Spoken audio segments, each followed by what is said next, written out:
결론부터 말씀드리겠습니다. 연금이 적어도 생활비를 월 50만 원만 줄이면 여유로운 노후가 가능합니다. 지금부터 불편하지 않게 삶의 질은 유지하면서 현실적으로 생활비를 줄이는 구체적인 방법을 순서대로 알려드릴게요. 끝까지 집중해 주세요. 많은 분들이 연금을 받기 시작하면서 충격을 받으십니다. 예상보다 훨씬 적은 금액이 나오거든요. 국민연금 평균 수령액이 월 60만 원 정도인데요. 이 금액으로 어떻게 살아가나 막막하신 분들 많으시죠? 하지만 여기서 포기하시면 안 됩니다. 생활비를 줄이는 것은 연금을 늘리는 것과 같은 효과를 내거든요. 월 50만 원을 절약하면 그건 월 50만 원의 연금을 더 받는 것과 똑같습니다. 중요한 건 무리하게 줄이는 게 아니라는 겁니다. 삶의 질은 유지하면서 불필요한 지출만 정리하는 거죠. 오늘 알려드리는 방법들은 실제로 많은 어르신들이 실천하고 계시고 효과를 보신 내용들입니다. 먼저 전체적인 원칙부터 말씀드릴게요. 생활비 절감의 기본 원칙입니다. 첫째, 고정비부터 줄이세요. 매달 자동으로 나가는 돈들 말이에요. 통신비, 보험료, 구독료. 이런 것들은 한 번만 정리하면 계속 효과가 있습니다. 둘째, 큰 금액부터 손대세요. 작은 거 아끼려다 스트레스만 받으면 안 되거든요. 월 5만 원 절약되는 항목 하나가 월 5천 원 절약되는 항목 10개보다 효과적입니다. 셋째, 쉬운 것부터 시작하세요. 어려운 것부터 하면 지치고 포기하게 됩니다. 성공 경험을 쌓으면서 점차 확대해 나가는 게 좋아요. 넷째, 건강과 안전은 절대 타협하지 마세요. 의료비를 아끼다가 병을 키우면 더 큰 돈이 듭니다. 영양가 있는 식사, 필요한 치료는 반드시 받으셔야 해요. 자, 그럼 이제 구체적인 방법을 하나씩 알려드리겠습니다. 실천하기 쉬운 순서대로 말씀드릴게요. 첫 번째, 통신비부터 정리하세요. 이게 가장 쉽고 효과가 큽니다. 휴대폰 요금제 확인해 보셨나요? 많은 분들이 본인에게 맞지 않는 비싼 요금제를 쓰고 계십니다. 데이터를 많이 안 쓰시는데 무제한 요금제 쓰시는 분들 많거든요. 65세 이상이시면 경로 요금제가 있습니다. 보통 요금제보다 30-50% 저렴해요. SK, KT, LG 모두 제공하고 있습니다. 월 5만 원 내시던 분이 2만 원으로 줄일 수 있어요. 집 인터넷도 마찬가지입니다. 필요 이상으로 빠른 속도 쓰고 계시지 않나요? 인터넷 검색이나 유튜브 정도만 보신다면 100메가 정도면 충분합니다.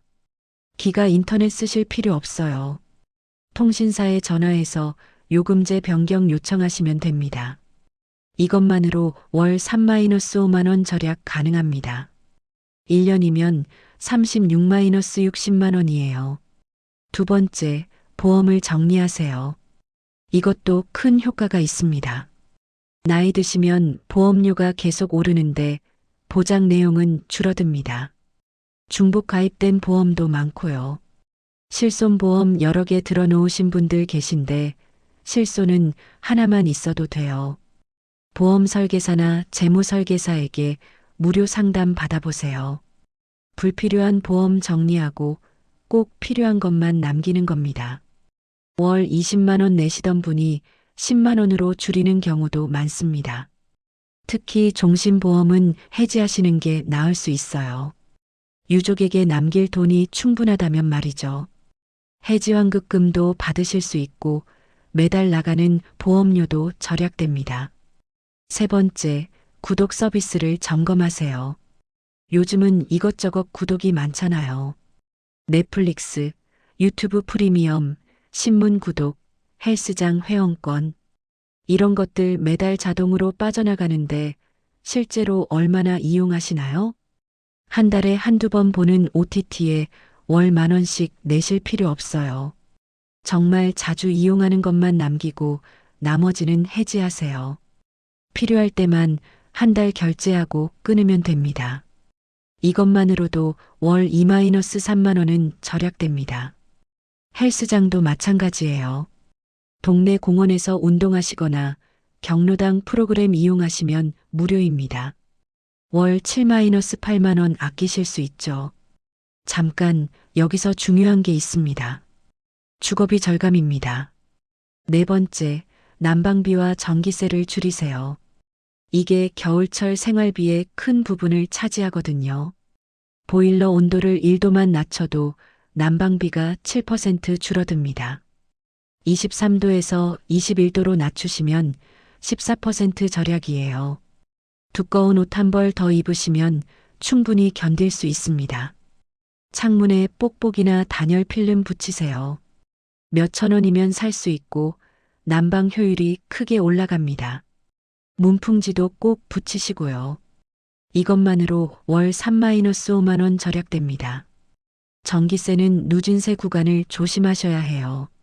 300kWh 넘어가면 요금이 확 뛰거든요. 사용하지 않는 가전제품 플러그 뽑아두시고 LED 전구로 바꾸세요. 냉장고는 가득 채우지 마세요. 70% 정도만 채우는 게 전기세 절약에 좋습니다. 에어컨은 선풍기와 함께 쓰시면 전기세가 절반으로 줄어들어요. 다섯 번째, 수도세도 줄일 수 있습니다. 작은 금액 같지만 모이면 큽니다. 양치할 때 물 틀어놓지 마세요. 컵에 받아서 하시면 됩니다. 설거지도 받아서 하시고요. 샤워 시간 1분만 줄여도 연간 수만 원 절약돼요. 변기 물통에 벽돌이나 물병 넣어두시면 일회 사용량이 줄어듭니다. 절수 샤워기로 교체하는 것도 좋은 방법이에요. 2-3만 원이면 사실 수 있고 수도세가 30% 정도 줄어듭니다. 여섯 번째, 식비를 현명하게 줄이세요. 영양은 유지하면서 말이죠. 대형마트에서 할인 행사할 때 장 보세요. 주말 저녁이나 월요일에 할인이 많습니다. 신선식품은 저녁 시간대에 할인 많이 하거든요. 계절 과일과 채소를 사세요. 제철에는 가격도 싸고 영양도 좋습니다. 겨울에 수박 사실 필요 없어요. 귤이나 사과가 훨씬 저렴하고 맛있습니다. 조리식품보다 직접 요리하세요. 시간이 좀 걸리지만 건강에도 좋고 돈도 절약됩니다. 한 번에 많이 만들어서 냉동 보관하시면 편하세요. 외식은 줄이시되 완전히 끊지는 마세요. 한 달에 한두 번 정도는 외식하시면서 삶의 활력을 유지하시는 게 중요합니다. 경로당 무료 식사도 잘 활용하시고요. 일곱 번째, 교통비를 아끼세요. 이것도 큰 금액입니다. 65세 이상이시면 지하철과 버스가 무료예요. 서울 기준인데요. 지역마다 다르니 확인해 보세요. 택시 대신 대중교통 이용하시면 월 10만 원도 절약됩니다. 자가용 유지비도 만만치 않죠. 기름값, 보험료, 세금, 수리비. 한 달에 30-50만 원씩 들어갑니다. 차가 꼭 필요하신지 생각해 보세요. 주말에만 타신다면 카시어링 이용하시는 게 나을 수 있어요. 필요할 때만 빌려 쓰시면 됩니다. 월 10-20만 원으로 해결 가능합니다. 걷기 좋아하시면 가까운 거리는 걸어 다니세요. 건강에도 좋고 교통비도 아끼고 일석이조입니다. 여덟 번째, 의료비를 현명하게 관리하세요. 아끼되 건강은 챙기셔야 해요. 국가건강검진 꼭 받으세요. 무료로 받을 수 있고 조기 발견하면 치료비가 훨씬 적게 듭니다. 암 같은 큰 병은 조기에 발견하는 게 중요하거든요. 동네 보건소 이용하세요. 진료비가 병원보다 훨씬 쌉니다. 예방접종, 건강검진, 만성질환 관리도 해줘요. 한방 진료도 저렴하게 받으실 수 있습니다. 약은 제네릭 의약품 쓰세요. 효과는 똑같은데 가격은 절반입니다. 의사나 약사에게 제네릭으로 달라고 하시면 돼요. 건강기능식품은 필요한 것만 드세요. TV 광고 보고 이것저것 사시는 분들 많은데 대부분 불필요합니다. 균형 잡힌 식사가 더 중요해요. 9번째, 여가와 문화생활 비용을 줄이세요. 즐기되 현명하게요. 영화는 조조 할인이나 문화가 있는 날에 보세요. 5,000원으로 볼 수 있어요. 도서관에서 책 빌려 읽으시고 공공문화센터 프로그램 이용하세요. 대부분 무료거나 저렴합니다. 등산, 산책, 공원 운동은 돈이 안 듭니다. 건강도 챙기고 여가도 즐기는 거죠. 경로당이나 노인복지관 프로그램도 활용하세요. 댄스, 노래, 서예, 바둑 등 다양한 프로그램이 무료로 제공됩니다. 해외여행은 성수기 피하세요. 비수기에 가시면 절반 가격으로 다녀올 수 있습니다. 패키지보다 자유여행이 저렴하고요. 요즘은 시니어 전용 여행 상품도 많으니 알아보세요. 10번째, 세금을 절감하세요. 합법적으로 줄일 수 있는 세금이 많습니다. 종합소득세 신고할 때 의료비, 기부금, 보험료 공제 받으세요. 영수증 잘 모아두시면 세금 환급받을 수 있어요. 국세청 홈택스에서 확인 가능합니다. 재산세 감면 대상인지 확인하세요. 65세 이상 독거노인이나 저소득층은 재산세 감면 받을 수 있습니다. 지자체에 문의해 보세요. 자동차세도 감면 대상이 있어요. 장애인이나 국가유공자는 자동차세 면제됩니다. 해당되시면 신청하세요. 이게 핵심인데요. 11번째, 금융 비용을 줄이세요. 은행 수수료 내지 마세요. 인터넷 뱅킹이나 ATM 이용하시면 수수료 안 나갑니다. 통장도 수수료 없는 걸로 바꾸시고요. 대출 이자가 높으시면 저금리 대출로 갈아타세요. 금리 1%만 낮춰도 수백만 원 절약됩니다. 시중은행보다 새마을금고나 신협이 금리 낮을 수 있어요. 신용카드 연회비도 체크하세요. 안 쓰는 카드는 해지하시고 연회비 면제 조건 맞춰서 쓰세요. 포인트나 캐시백 많이 주는 카드로 생활비 결제하시면 연간 10-20만 원 돌려받을 수 있습니다. 12번째, 옷과 신발을 현명하게 사세요. 과소비하지 마세요. 계절 바뀔 때 세일 기간에 사세요. 50-70% 할인합니다. 명품 필요 없어요. 편하고 실용적인 옷이 최고입니다. 옷장 정리하시면 안 입는 옷 많으실 거예요. 중고로 팔거나 나눔하세요. 반대로 필요한 옷은 중고로 사시는 것도 방법입니다. 당근마켓 같은 데서 저렴하게 구할 수 있어요. 수선해서 입으세요. 바지 길이 줄이거나 지퍼 교체하는 정도는 몇천 원이면 됩니다. 버리지 말고 고쳐 입으시면 오래 쓸 수 있어요. 13번째, 생활용품과 가전제품을 절약하세요. 세제는 리필용 사세요. 본품보다 30-40% 저렴합니다. 화장지, 휴지도 대용량 구매하시면 할인 많이 돼요. 가전제품은 고장나면 수리해서 쓰세요. 무조건 새로 사는 것보다 수리가 저렴할 때가 많습니다. AS 센터에 문의해 보시고요.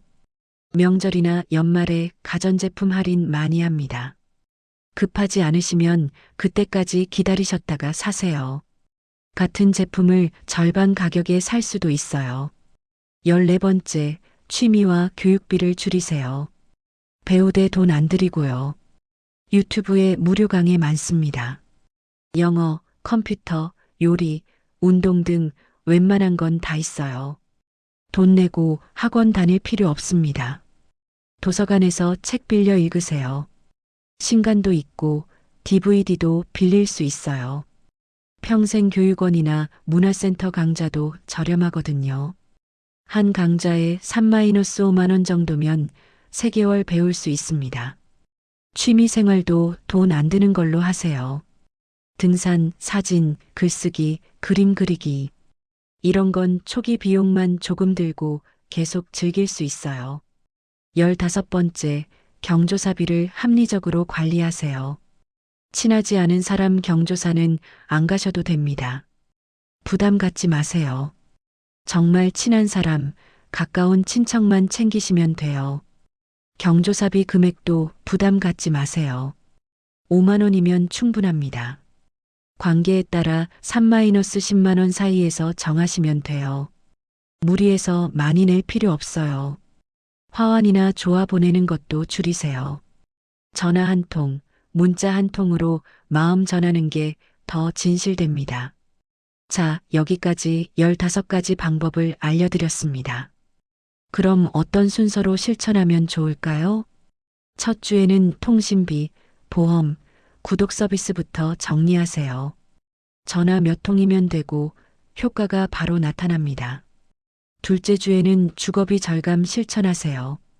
단열 자재 사서 붙이고 전기 플러그 정리하고 절수 기기 설치하세요. 셋째 주에는 식비와 교통비 절감 습관을 들이세요. 장보기 방법 바꾸고 대중교통 이용 늘리세요. 넷째 주부터는 나머지 항목들 하나씩 실천하세요. 한 번에 다 하려고 하지 마시고 하나씩 습관으로 만드는 게 중요합니다. 3개월 후에는 월 30-50만 원 절약이 가능합니다. 1년이면 360-600만 원이에요.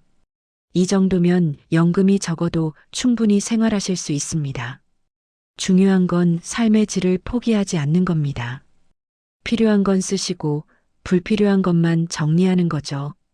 건강, 관계, 행복은 절대 타협하지 마세요. 결론적으로 말씀드리면 연금이 적다고 노후가 불안한 게 아닙니다. 지출 관리를 못해서 불안한 거예요. 오늘 알려드린 방법들 실천하시면 연금이 적어도 여유롭게 사실 수 있습니다. 작은 것부터 시작하세요. 완벽하게 하려고 하지 마시고 할 수 있는 것부터 하나씩 실천하시면 됩니다. 3개월만 해보세요. 통장 잔고가 달라져 있을 겁니다. 오늘 내용 중에 헷갈리는 부분이 있으시면 국민연금공단이나 복지로 사이트에서 자세한 정보 확인하실 수 있습니다. 궁금한 점은 지역 주민센터나 노인복지관에 문의하세요. 여러분의 편안한 노후를 응원합니다. 오늘 하나라도 실천하시길 바랍니다.